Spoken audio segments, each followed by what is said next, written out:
High সবাইকে, তোমরা সবাই কেমন আছো? আজ ছিল আমার স্যারের বাড়িতে পিকনিক বলা ভুল, এটা আমাদের স্যারের বাড়িতে ছিল আজকে খাওয়া দাওয়া সরস্বতী পুজোর উপলক্ষে। আমি আর আমার দিদি দিয়ে বেরিয়ে গেছিলাম স্যারের বাড়ি যাওয়ার দিকে। আর সত্যি কথা বলতে তোমাদেরকে আমি কিছুদিন ধরে বলছিলাম না যে আমি খুব রোগা হয়ে যাচ্ছি।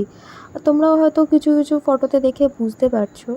সত্যি কথা একটা জিনিস কী জানো তো, মানে তুমি ভালো থাকার চেষ্টা করলেও না, কিছু মানুষ আছে তোমাকে ভালো থাকতে দেবে না। তারা সবসময় এটা চাইবে যে তুমি কী করে খারাপ থাকো, তোমাকে কী করে খারাপ রাখা যায় সেই চেষ্টাটা ওরা করবে। তো যাই হোক, কথা বলতে বলতে আমি চলে এসেছি স্যারের বাড়িতে। আর এখানে দেখো স্যারের সাথে আমরা সবাই মিলে গল্প করছিলাম। মানে স্যারের বাড়ি গেলে সব বন্ধুবান্ধবকে পেলে একটু হলেও মনটা ভালো হয়। তাছাড়া সত্যি কথা বলতে বাড়িতে একা থাকলে তো খালি মানে নিজেকে কেমন মনে হয় যে আমি একা, কোনো বন্ধুবান্ধব নেই।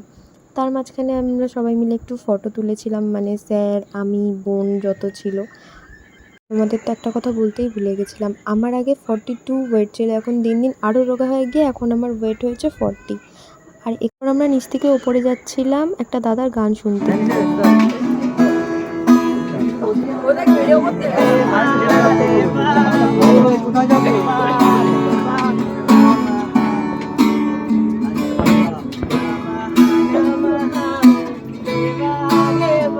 তারপর দাদার গান শেষ হওয়ার পর আমরা সবাই বসে গেছিলাম খেতে, কেন বাড়ি যাওয়ারও টাইম হয়ে আসছিল।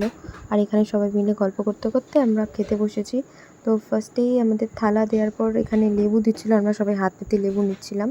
লেবু দুটো করে নেওয়ার পর চলে এসেছিলো ঝুড়ি ঝুড়ি আলু ভাজা, তার সাথে ভাত আর ডাল।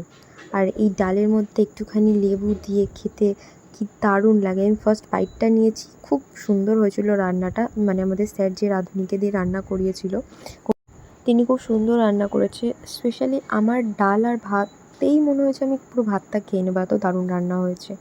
তার পাশে বউটাকে জিজ্ঞেস করলাম তোর কেমন লাগলো, ও বললো খুব ভালো হয়েছে। তারপর এখানে প্রান্তদা চলে এসেছিলো চিকেন নিয়ে, সরি এটা প্রান্তদা না, এর নাম শুভ। ও চলে এসেছে চিকেন নিতে, আর ওকে আমি বলছিলাম লেগ পিস দিতে। আমাদের সবাইকে ও লেগ পিস না দিয়েই চলে গেছে, আর এটা বলছিলো আমার লেগটা এটা খুলে নিয়ে তোরা পিস পিস করে খেয়ে নে। তারপর চলে এসেছিলো চাটনির সাথে চলে এসেছিলো পাঁপড়, আর পাঁপড় দিতে এসেছিলো আমাদের প্রান্তদা। আর প্রান্তদা পাঁপড় দিতে এসে বলেছিলাম দুটো পাঁপড় দিতে, এক গাদা পাঁপড় আমাদের থালায় দিয়ে দিয়েছে। এমনিতেই আর খেতে পাচ্ছিলাম না, যেহেতু খেতে পাচ্ছিলাম না, আমি আমার যত পুচকে বন্ধুরা ভাইরা রয়েছে তাদেরকে বলছিলাম যে আয় আয় তোরা একটু চাটনি পাঁপড় খেয়ে যা আমার থেকে। তারপর চলে এসেছিলো মিষ্টি, আমি যেহেতু মিষ্টি খাই না ওর জন্য আমি মিষ্টিটা খাই না বলা ভুল, খাই কিন্তু তখন আর নিইনি। তারপর সবাইকে টাটা বলে আমি আর দিদি চলে এসেছিলাম নিচে দেখলাম এরা সবাই বসে গল্প করছে, ওদের সবাইকেও টাটা বলে আমি আর দিদি বেরিয়ে গেছিলাম রাস্তার দিকে। ডাল আজকে আমরা হেভি খেয়েছি, এখন খেয়ে আমার পেটে ব্যথা করছে, যার জন্য আমি এখন বাড়ি যাচ্ছি।